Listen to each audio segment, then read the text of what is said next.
Welcome back, Ceramics 2. This is the video for how to make a spout on your pitcher for your pitcher project. So I'm going to show you three different kinds of spouts in this video.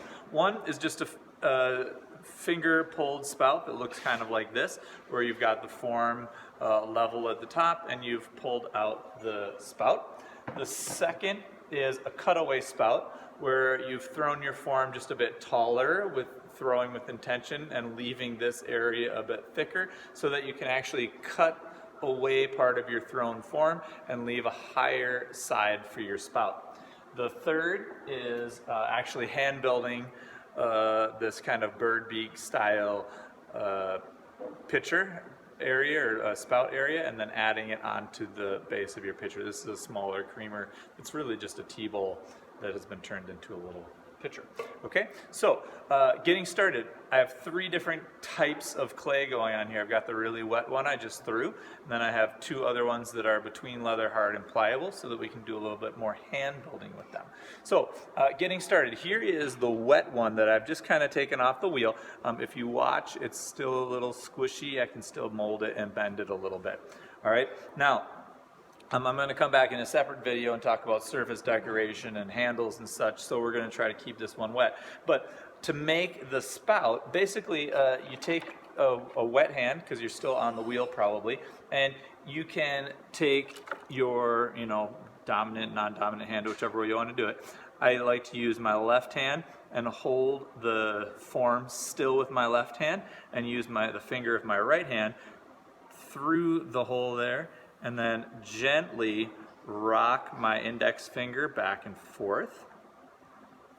And as I'm rocking it back and forth, bending it down and forming that spout. Okay, so there's just a really small spout. I'm going to get a little crazier with it just to show you what can be done. But that's just a very gradual, subtle pulled spout, just a finger spout. I'm going to get a little crazier because this clay is still wet. You can mold it and pull it almost like you're pulling a handle. And if I get a little bit crazier, I'm going to scoop my finger down further. And you can kind of see it there in the video. Let's see if I move my finger there. You can kind of see my finger pressing into the surface of the clay. And as I draw it upwards, I'm trying to pull that clay. Now I'm going to pinch just a little bit harder and really bend the clay down so you can get a little bit more extreme. And now I'm going to actually take my fingers, just like I would when I'm pulling a handle, and I'm going to just pull this clay upward and pull this clay outward to kind of thin the spout out a bit, kind of using my fingers in the pulling method here. Can you see that? No, let's do it this way. There we go. Let's get around this way. So I'm pulling like this, kind of pulling that clay outward and forming that spout area. Okay, so I can make it wider or shallower, and I can come back in here and smooth it around and down. And then lastly, before you get done with that, I would highly recommend taking a sponge and swiping the edge of it to kind of get it smoothed out so you don't have any rough, jagged edges. And then always look at the top here and make sure it's still rounded and has a nice form on it, so that you don't get some pitcher that's kind of cockeyed and wonky after you're done pulling your spout. So it's just kind of paying attention to those details, making sure your spout is lined up the way you want it and that it's rounded the way you want it. Okay, so I'm going to set this one aside now so it can dry a little bit more and it can use it for the next video. All right, now the second one here is the cutaway spout. All right, so this one, depending on what you are looking for, I would recommend taking your work off your bat, or if you want to leave it on the bat and just center up your bat too, you can do that. but I would recommend taking it off your bat, popping it back on your wheel,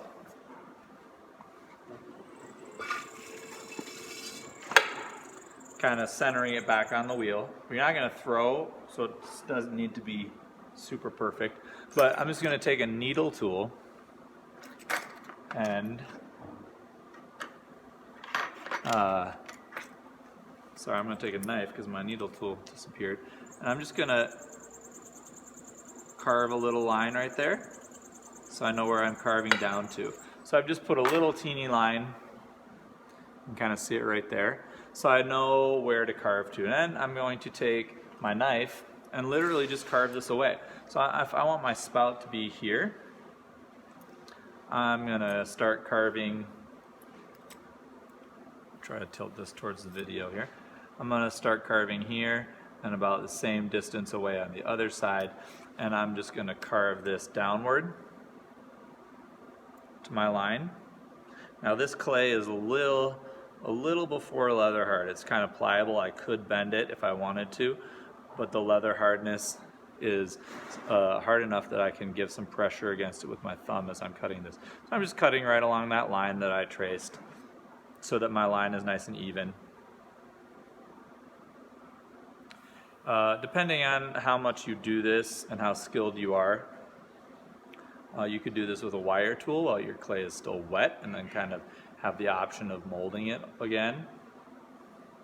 Now as I'm looking straight onto this, I'm kind of looking at the other side, and I'm going to aim for the line that I put at the top and try to get the curve to be symmetrical. Okay, so that it looks something like this. Okay, now those lines are kind of not perfect, they're a little bit hard, so I'm going to grab a sponge and just like tidy them up, smooth it down with my finger.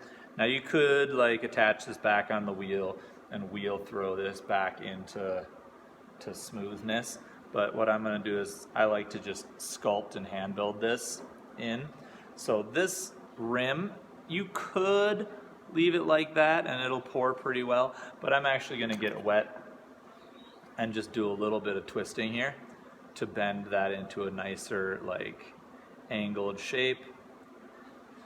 And then I'm going to do a little finger pull just with my thumb. Okay, so I'm just going to use my thumb to pull this over and just give it a little bit of swoop there.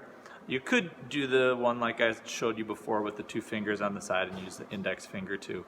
That works just as well. But you'll notice that as I'm working this clay, it's pliable, almost leather hard, so I'm having to be a little bit slower and more gentle with it as I push it and twist it and bend it into shape.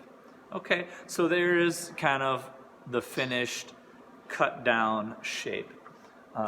So you could get more extreme with that. If you look in the book that I presented in the other video of like 500 pictures, you could go crazy and like cut it farther down. You know, if you're throwing with intention and leaving a tall enough rim here, you could cut it down quite a bit if you wanted to.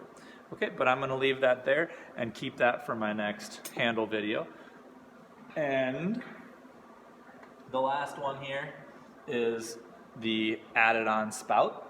So I'm going to take this one, which is also leather hard, okay, and I'm going to, I already pre-rolled a slab here and draped it over one of the rolling pins so that it's kind of got a form already. Now this is not leather hard, it's, you know, I just didn't have the time to leave it to be leather hard, but you'll get the idea. I'm going to take this and actually hold it here and be like, okay, well, how big do I want it to be? This is obviously like way, way bigger than it needs to be. So I'm going to cut it down. I'm just going to make like an angled cut here. And then I'm going to make a thinner spout. So I'm just cutting this clay, kind of envisioning the shape in my mind of what I want it to look like. And I don't want it to be super big. So here's my shape that I've got. It's a little unsymmetrical, so let me just trim it into symmetry a little better. Okay, now I've got this shape. If I add it on here, like this, basically I am just going to slip and score. So I'm going to mark it first, just like I would when I'm hand building, like I've shown you on other projects. I'm going to mark that first. I'm going to slip and score it.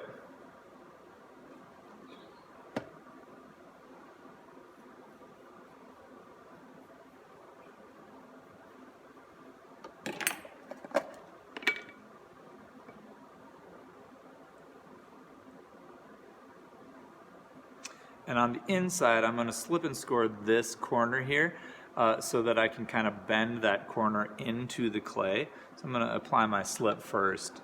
Now this clay is way more fresh. It's still bendy and wet clay. The other one is not. So it's less important to slip and score that side, but the other one we want to make sure we do really well. Then I'm going to bond this clay by smoothing it from the outside.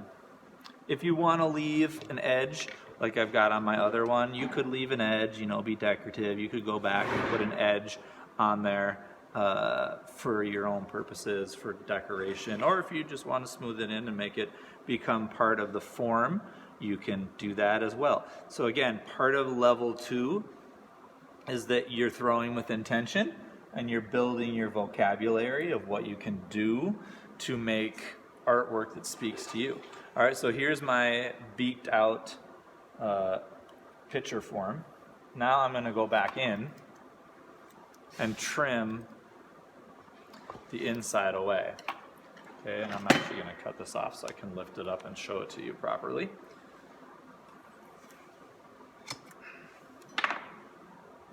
Okay, so here's what that inside looks like. Now I'm just going to carve away this section here.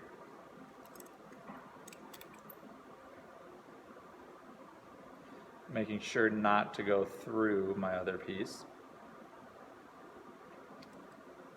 Just remove that piece. So it looks something like that on the inside. And now I'm going to take a little bit of fresh clay.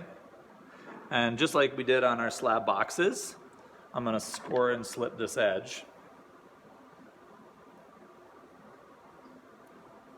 And put like what is essentially a securing coil in here. But the securing coil is going to do two things. It's going to secure the edge, and it's going to give me the opportunity to smooth the interior so that the liquid is going to flow from the inside to the outside in a nice even flow.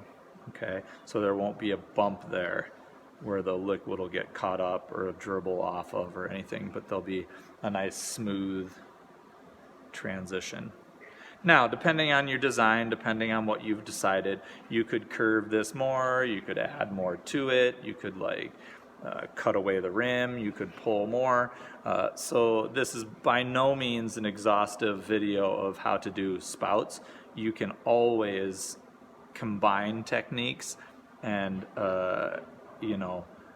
be artistic. Follow your design plan that you made from before with your plan sheet.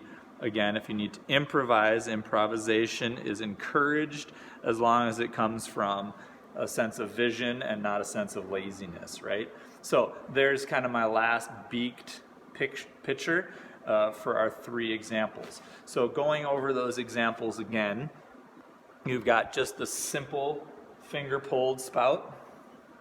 You have the down cut spout from your thrown form, and this one also has a pulled front. And the last one, the hand-built beak method, where you've cut away some of the form and sculpted your spout on the outside. So for your picture, when you make it, decide which kind of spout you're going to have, and then put that into your throwing with intention so that you're getting what you want out of your work. All right, thanks for joining me, and I'll see you in class.